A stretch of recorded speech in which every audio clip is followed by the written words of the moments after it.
चलिए दोस्तों, आपका एक बार फिर से स्वागत है मेरी क्लास के अंदर।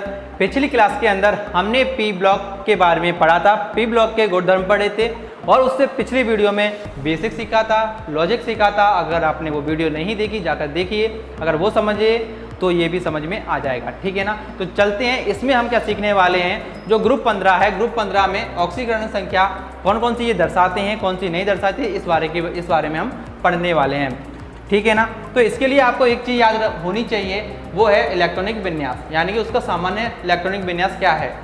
यानी कि देखिए, हमारे ग्रुप 15 के तत्व कौन कौन से हैं? नाइट्रोजन, फास्फोरस, आर्सेनिक, एंटीमनी और बिस्मिथ, ठीक है ना।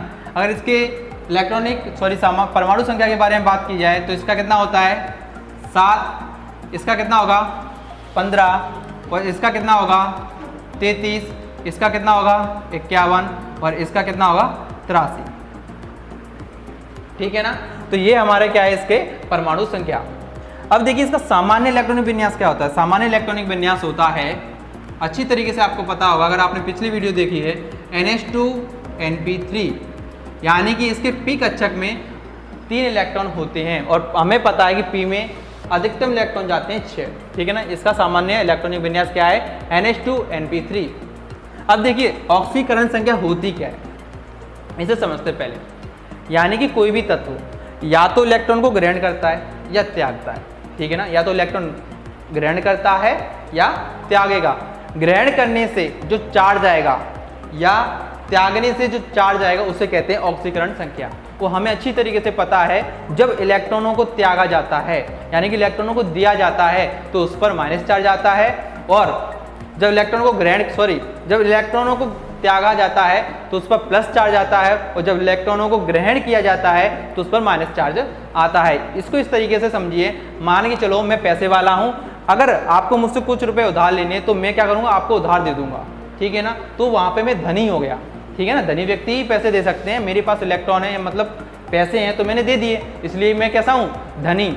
अगर मान के चलो मुझे पैसों की जरूरत होगी, मैं आपसे रुपए मांगने आऊँ तो मैं आपका क्या हो जाऊँगा? ऋणी। तो इसी प्रकार आप इलेक्ट्रॉनों को समझिए कि जब इलेक्ट्रॉनों को हम ग्रहण करते हैं तो माइनस चार्ज आएगा, और जब इलेक्ट्रॉनों को त्यागते हैं तो प्लस चार्ज आएगा। आगे बात समझ में? तो इधर समझिए, ऑक्सीकरण संख्या क्या होती है, यानी कि इसके आखिरी कक्षक में 3 इलेक्ट्रॉन और आ सकते हैं, ठीक है। या तो ये ऐसा करे, जो हमारे यानी कि ये वाले तत्व हैं, या तो ये अपने अष्टक पूरे कर लें, या पूरे अपने जो कक्षक है S और P उसको खत्म कर दें, मतलब उसमें जो इलेक्ट्रॉन है उसको खाली कर दें। चलिए इसको समझते हैं अच्छी तरीके से। अगर देखो, अगर ये अपना अष्टक पूरा करे, यानी कि इलेक्ट्रॉनों को ग्रहण करे, तो ये क्या करेगा? सबसे पहले मान के चलो, अगर इसने 1 इलेक्ट्रॉन ग्रहण किया तो इस पर माइनस चार्ज आएगा। अगर इसने एक और इलेक्ट्रॉन ग्रहण किया तो -2 आएगा। इसी प्रकार अगर एक और इलेक्ट्रॉन ग्रहण किया तो कितना आएगा? -3। आगे इस बात समझ में? अब इसका अष्टक पूरा हो गया, ठीक है ना।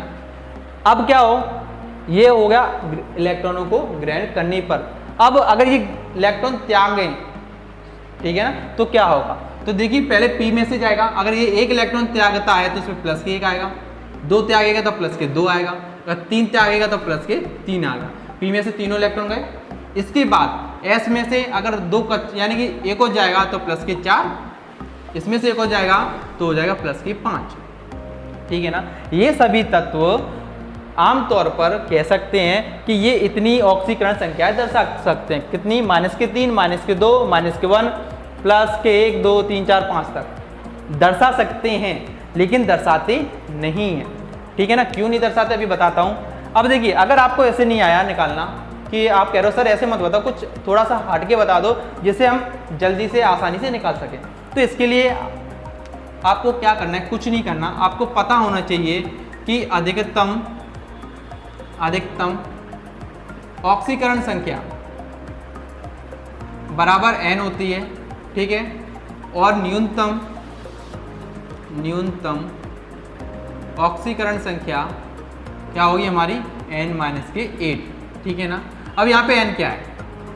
किसी भी तत्व के बाहरी इलेक्ट्रॉन पर, यानी कि सबसे आखिरी वाला जो अंतिम कोश होता है उसमें कितने इलेक्ट्रॉन है टोटल? तो यहाँ पे देखा हमने कितने हैं, सभी के पास 5 इलेक्ट्रॉन है, तो n का मान हो गया 5। इस वाली एन से और इस वाली एन से कंफ्यूजन नहीं होना है। यहाँ पर जो एन है वो कोषों की संख्या है और यहाँ पे जो एन है वो इलेक्ट्रॉनों की संख्या है, ठीक है ना। तो यहाँ पे क्या है टोटल, यानी कि हमारे पास इलेक्ट्रॉन कितने हैं 5, तो यहाँ पे क्या होगा इधर मान रख देंगे। तो अब आपको मैथ तो आता होगा, प्योर मैथ, ठीक है ना। तो 5 में से -8 जाएगा तो बचेगा -3।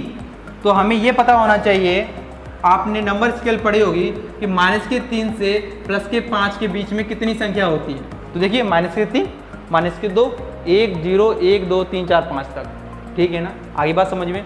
अब देखिए ये सभी तत्व इतनी ऑक्सीकरण संख्या दर्शाते हैं, लेकिन हमसे क्वेश्चन पूछा जाता है कि ये सामान्य तौर पर -3 और +3 और +5 ऑक्सीकरण संख्या दर्शाते हैं, क्यों। Main question, very very important question है ये, क्या कि यानी कि ग्रुप 15 -3 +3 और +5 ऑक्सीकरण संख्या दर्शाते हैं, क्यों।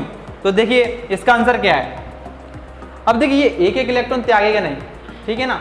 अब एक एक इलेक्ट्रॉन त्यागने से कोई फायदा तो है नहीं, ठीक है ना। अब देखिए ये क्या करेगा, या तो 3 इलेक्ट्रॉन इकट्ठे ग्रहण करेगा या 3 इलेक्ट्रॉन त्याग देगा। तो देखो समझो, या तो ये अपना अष्टक पूरा करे या अपना कक्षक पूरा खाली करे, ठीक है ना। या तो अपना कक्षक पूरा भरे या अपने कक्षक को पूरी तरीके से खाली करे। तो यहाँ पे देखिए अगर ये अपने कक्षक को पूरा करेगा तो इसको कितने इलेक्ट्रॉन की जरूरत है, 3 की। तो ये 3 इलेक्ट्रॉन ग्रहण करेगा तो इस पर क्या कौन सा चार्ज आएगा, -3। इसकी ऑक्सीकरण संख्या कितनी होगी, -3, ठीक है ना। आई बात समझ में। अब इसके बाद समझिए, अगर ये अब तो इलेक्ट्रॉन यानी कि इन्होंने अपने कक्षक भर लिए, अब ये क्या करेंगे, अपने कक्षक खाली करेंगे। क्या करेंगे, यानी कि या तो ये 3 इलेक्ट्रॉन त्याग दे, जो पी कक्षक है 3 इलेक्ट्रॉन त्याग दे पूरी की तरीके से, 1 या 2 नहीं त्यागेगा, पूरी तरीके से त्यागेगा, ठीक है ना। अब +3 त्याग देगा, ठीक है। मतलब कहने का मतलब है अगर ये 3 इलेक्ट्रॉन त्यागेगा तो ऑक्सीकरण संख्या क्या आएगी, +3। उसके बाद P में से ये खाली हो गया, साथ में अगर S में से भी दोनों इलेक्ट्रॉन चले जाए, 4 नहीं जाएंगे इकट्ठे, या तो पूरा खाली हो या पूरा भरा हो, बस ये बात समझ लो। तो ये पूरा खाली होगा तो +5, अगर P पूरा खाली होगा तो +3, अगर S साथ में होगा तो +5, अगर ये 3 इलेक्ट्रॉन और ग्रहण करेगा अपना अष्टक पूरा करने के लिए तो -3 ऑक्सीकरण संख्या प्रदर्शित करेगा। आगे बात समझ में। तो ये था हमारा क्वेश्चन, ठीक है ना, जो कि इसका आंसर हमने अच्छी तरीके से समझ लिया। अब देखिए इसके आगे एक और क्वेश्चन आता है हमारे सामने, वो क्या है, जब हम ऊपर से नीचे जाते हैं यानी वर्ग में या ग्रुप 15 में ऊपर से नीचे की ओर आते हैं, तो ये बताइए कि +3 और +5 में से, यानी कि +3 ऑक्सीकरण संख्या और +5 ऑक्सीकरण संख्या में से सबसे ज़्यादा प्रवृत्ति कौन दर्शाता है। यानी कि ये वाले तत्व +3 अधिक दर्शाएंगे ऑक्सीकरण संख्या या +5, ये आपको पता लगाना है। आपके लिए 5 सेकेंड है, सोचिए। यानी कि ये तत्व +3 ऑक्सीकरण संख्या दर्शाएंगे या +5 अधिक दर्शाएंगे, आपको ये बताना है। ये अधिक करे, ये अधिक दर्शाएगा कि ये वाला अधिक, बताइए जल्दी से। 5 सेकेंड है आपके पास, कमेंट करके जरूर बताएं, ठीक है। यानी कि ये +3 दर्शाएगा अधिक या +5, कौन, ये ग्रुप 15। चलिए बताइए। तो चलो अब हम देखते हैं। अब ये एक बात बताइए, अगर इसको +3 ऑक्सीकरण संख्या दर्शाना है, किनको, ग्रुप 15 को, तो इसके लिए क्या करेंगे, जो पी कक्षक है उसमें से 3 इलेक्ट्रॉन क्या होगा, त्यागेगा, ठीक है ना, तब जाकर के +3 ऑक्सीकरण संख्या ये दर्शाएगा। इसी प्रकार +5 अगर इसको दर्शाना हो तो क्या होगा, एस कक्षक में से 2 इलेक्ट्रॉन और त्यागने पड़ेंगे पी के साथ में। अब यहाँ पे देखिए, यहाँ पे एक शब्द आपको याद होना चाहिए, क्या, वो क्या है, अक्रिय युग्म प्रभाव। आपने कहीं ना कहीं तो ये इस शब्द को पढ़ा होगा, ठीक है ना। अभी अक्रिय प्रभाव क्या होता है, अक्रिय युग्म प्रभाव क्या होता है, तो देखिए जैसे हम ऊपर से नीचे आते हैं तो इसमें उसके नाभिक में, परमाणु के नाभिक में प्रोटॉनों की संख्या बढ़ती जाती है। इस वजह से प्रोटॉनों की संख्या बढ़ेगी तो उसकी जो एस और पी कक्षक है, ठीक है ना, एस कक्षक पर क्या होगा, आकर्षण बल अधिक लगेगा P के मुकाबले। ठीक है ना। देखिए फिर से समझाता हूँ। जैसे कि नाभिक है, इसमें क्या हो रहा है, प्रोटोनों की संख्या बढ़ती जाएगी, इतना तो पता है। यानी ऊपर से नीचे आने पर यहाँ पे आप दे सकते हो, यहाँ पर प्रोटोनों की संख्या 7 है, यहाँ पे 15, 33, 51, 83, यानी ऊपर से नीचे आने पर प्रोटोनों की संख्या बढ़ती जा रही है। ठीक है ना। तो यहाँ से देखिए जो हमारा S और P कक्षक है, ठीक है ना, हमें ये पता है कि सबसे नज़दीक S, नाभिक के नज़दीक कौन होता है, S कक्षक, उसके बाद P कक्षक, उसके बाद D, F, इस प्रकार से। ठीक है ना। तो नज़दीक कौन है, ये। ठीक है ना। यानी कि ऊपर से नीचे जब आएंगे तो इसमें प्रोटोनों की संख्या बढ़ेगी। जब ये प्रोटोनों की संख्या बढ़ेगी तो इसका आकर्षण S कक्षक पर अधिक होगा, यानी कि इसका प्रभावी नाभिकीय आवेश कितना होगा, अधिक होगा। ठीक है ना। किस पर, S कक्षक पर। इसलिए क्या होगा, इसका प्रभाव S कक्षक पर अधिक होगा तो इसमें से इलेक्ट्रॉन निकालना मुश्किल होगा। ठीक है ना। अब P में से आसानी से निकाल सकते हैं क्योंकि इस नाभिक का इस P पर जो आकर्षण बल है वो कम है। तो हमें पता है कि ऊपर से नीचे जब आ रहे हैं तो क्या हो रहा है कि जो प्रोटॉन की संख्या है वो बढ़ती जा रही है, प्रभावी नाभिकीय आवेश अधिक होता जा रहा है और S पर इसका प्रभाव, नाभिक का प्रभाव अधिक होगा और P पर कम होगा। तो P में से इलेक्ट्रॉन 3 निकलेंगे तो प्लस के 3 ऑक्सीकरण संख्या अधिक दर्शाएगा, यानी कि प्लस के 3 ऑक्सीकरण संख्या दर्शाने की प्रवृत्ति अधिक होगी ग्रुप 15 के अंदर। लेकिन अगर प्लस 5 ऑक्सीकरण संख्या दर्शाना है तो हमें S कक्षक में से 2 इलेक्ट्रॉन और निकालने पड़ेंगे। उसके लिए क्या होगा, जब हमें पता है कि ऊपर से नीचे आ रहे हैं तो इसमें प्रोटोनों की संख्या क्या हो रही है, बढ़ रही है। तो यहाँ पे दे सकते हो कि नाइट्रोजन के पास 7 है, P के पास 15 है, आर्सेनिक के पास 33, इसके पास 51 और इसके पास कितनी है, 83 है। तो इसमें प्रोटोनों की संख्या बढ़ रही है, तो प्रोटोनों की संख्या बढ़ेगी तो क्या होगा, प्रभावी नाभिकीय आवेश बढ़ेगा। उससे क्या होगा, नाभिक का S कक्षक पर प्रभाव अधिक होगा। ठीक है ना। जिससे क्या होगा, इसके जो इलेक्ट्रॉन होंगे वो उसमें भाग नहीं लेंगे। आगे बात समझ में। तो चलिए, यानी कि जो इसके इलेक्ट्रॉन है, यानी कि इलेक्ट्रॉन युग्म जोड़ा है ना, युग्म, इलेक्ट्रॉन युग्म को उसमें भाग नहीं लेने देगा। कौन नहीं लेने देगा, नाभिक। ठीक है ना। हम और आप परमिशन नहीं देते कि नहीं हम 3 को भी निकाल देंगे, 2 को भी निकाल देंगे, भाई ये परमिशन हम नहीं देते, परमिशन देता है इसका नाभिक। ठीक है ना। जैसे ही प्रोटॉन अधिक होंगे इस S कक्षक पर क्या होगा, इसका प्रभाव अधिक होगा। क्यों होगा, क्योंकि इसका प्रभावी नाभिकीय आवेश कैसा हो रहा है, अधिक हो रहा है। ठीक है। आपको क्लियर हो गया होगा कि प्लस के 3 और प्लस के 5 में से कौन अधिक दर्शाता है, किसकी अधिक प्रवृत्ति होती है, प्लस 3 की और प्लस की 5 की कम होती है। अगर हमें विस्मित में से, यानी कि विस्मित की अगर प्लस के 5 ऑक्सीकरण संख्या दर्शाना हो, मतलब इसमें से 2 इलेक्ट्रॉन और निकालना हो तो मुश्किल होगा, क्योंकि इस पर सबसे ज़्यादा प्रोटॉन है और सबसे ज़्यादा प्रोटॉन है, इसका मतलब इसमें प्रभावी नाभिकीय आवेश अधिक है। तो S कक्षक में से ये इलेक्ट्रॉनों को निकालनी नहीं देगा।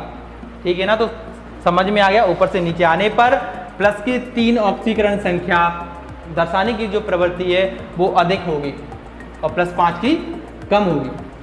चलिए समझ में आ गया।